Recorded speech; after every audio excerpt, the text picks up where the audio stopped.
faral di defee saa su ne ci waxtu wi tey nag yemboog talaata fukki fan ci weeru décembre ci atu ñaari junni fukk ak juróom-ñeent rek ñu dem seen horoscope ci kàllaamay ko ci ñu pàcc lu ñu ci fukki signe ak ñaar ñu nar ko dooree ci bélier yi nar a wax ci wàllu santé amour ak travail boobu la ñuy dooree nee na bélier yi tey dina am coppeeku mu am changement yu mag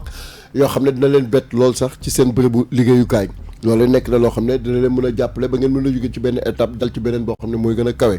ci wàllu santé it ñu gis ne taxu koo demee noonu méttitu bopp wala mauvaise mine dafay nekk li nga xam ne day fës ci yéen loolu nag doon na loo xam ne manque de sommeil ak cumul de fatigue moom moo koy indi ci wàllu amour yéen da ngeen ni partager ay moments yu mag yu intime dayal loolee nekk na loo xam ne bu fekkee ne yow sa jëm bopp amoo ci woon conscience da ngay commencé di si bàyyi xel te xam ne loolee dafay nekk loo xam ne lu gën lay doon ñu jàll ci ñi nga xam ne ñoom ñooy taureau yi mu ne yéen da ngeen am wërsëg am chance pour mën a trouver la personne idéale ki nga xam ne moom ngeen xalaat ne moo gën ci yéen boo leen nekkee en couple par contre dafay nekk loo xam ne question yi ngeen di posé toog leen ngeen waxtaan si moo xam ci yenn sujets yoo xam ne c'est des sujets qui fâchent donc boo leen si waxtaanee di ngeen trouver solution par rapport ak loolu ci wàllu santé ñu gis ni yéen seen jëm bopp seen hygiène de vie nekk na loo xam ne fi mu nekk ni taxu koo demee noonu loolee doon na loo xam ne da ngeen ci bàyyi xel bu baax a baax ñu gis ne it da ngeen ni am gàllankoor pour budget bi nga xam ne jox nañ leen ko sur le plan professionnel pour ngeen ko doxal ni nga xam ne noonu la waree waaye nag li ñuy wax maanaam dépense anarchique wala boog dépense boo xam ne daal ni ngeen koy xalaatee ak ni muy demee du nekk wel loolee nekk na loo xam ne mën na la indil perturbation ci wàllu woowu ñu jàll ci ñi nga xam ne ñoom ñooy Gémeaux yi lan moo waral ngay bañ wala ngay bañ a gis li nga xam ne moom mooy réalité bi loolu dafa nekk loo xam ne njuumte la ci sa kanam yow boo juumee nangul na juum nga waxtaan si ak ci ñu ci war a waxtaan lañ ngeen trouver ci solution mooy nekk loo xam ne lu gën lay doon ci wàllu wér-gu-yaram it ñu gis ne da ngeen di plonger ci ay excès loolu nag li koy indi mooy ay yenn soucis quotidiens mun na nekk loo xam ne nag moytu leen ko parce que même ci wàllu wér-gu-yaram bi mun na leen sonal ci wàllu liggéey ngeen xaar li nga xam ne moom mooy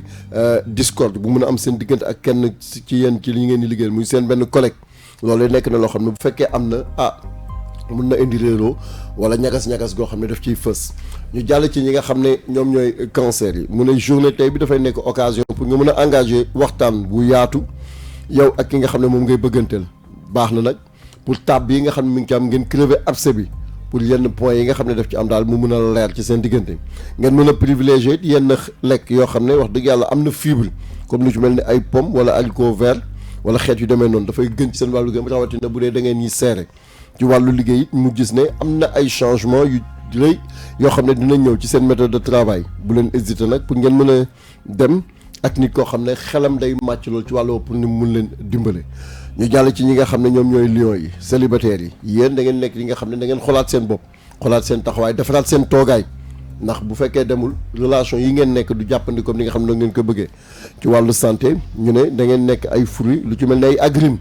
ngeen koy faral di ko lekk lu ci mel ni ay raisins yi dafay nekk loo xam ne lu gën lay doon ci yéen ci wàllu liggéey ngeen gis ne da ngeen di bàyyi ay traces yu positif yoo xam ne dafay fës lool jëm ci yéen waaye di ngeen gis ne wàllu liggéey bi dafay jàppandi comme ni nga xam ne noonu la ngeen koy bëggee ñu jàll ci ñi nga xam ne ñoom ñooy vierge yi mu ne yéen da ngeen nekk ñi nga xam ne dëgg la naam ay séducteur ngeen waaye nag bu leen am mbetteel de bu fekkee ne am na fiiraange gu jóge ci ki ngeen di bëgganteel loolee nekk loo xam ne du fës lay doon coono bi nag day fës ci yéen lool ngeen sonn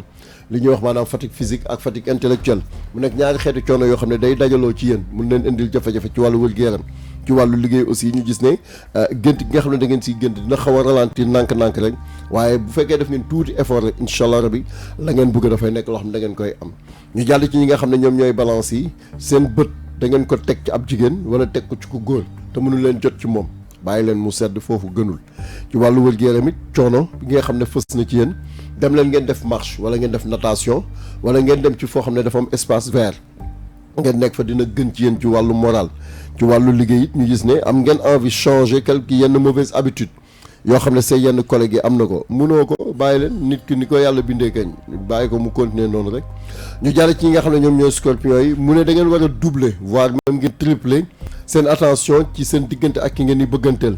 bu fekkee ne yow sa jëm bopp def nga loolu di nga gis ne distance bi amoon day nekk loo xam ne luy jeex lay doon ba tourbillon bi ngeen duggoon mu mun a jeex ma gis it ne da nga dëggal këj am moral acier waaye loolu it nekk na loo xam ne gën na waaye bu wooyee nii ci coow yi nii da ngeen dem ba seen moral boobu day ngeen ko dootu leen ko amati ci wàllu liggéey nag jot na pour ngeen wane seen compétence wane it ne yéen seen jëm bopp taxawaay bi nga xam ne da ngeen ko am mun ngeen ci réussir ci li nga xam ne dañ leen koy dénk.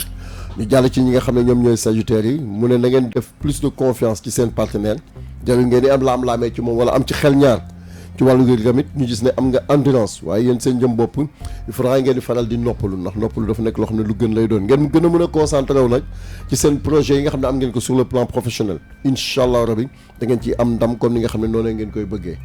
ñu jàll ci ñi nga xam ne ñoom ñooy capricorne yi na ngeen gën a jox temps ki nga xam ne moom ngeen di nekkal moo xam seen soxna wala seen borom kër wala ki ngeen di bëgganteel en tout cas ne loolu bu fekkee ne def nga ko incha allah rabi yéen seen jëf di ngeen gis ne la ngeen di bëgg wala nga koy xalaat dafay nekk loo xam ne lu gën lay doon sa wàllu wér-gu-yaram nag problème mu sidit day nekk li nga xam ne def si taxaw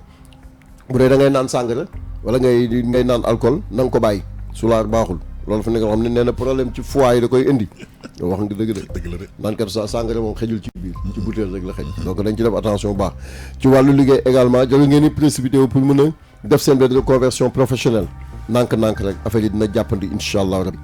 ñu jeexal wala avant signe bu mujj bi muy verseau yi mu ne yéen seen njaboot da ngeen bëgg a nekk ni ko xam ne genre médiateur ngeen di doon c'est bon ci si ay problèmes familiaux wax ngeen dëgg bu fekkee ne gis ngeen loo xam ne doxul sotti leen ci ndox mu sedd mooy nekk li nga xam ne mooy loon di gën ñu gis ne yéen seen njaboot da leen teel a tëdd di teel a nelaw ndax yenn stress yi ngeen mun si mucc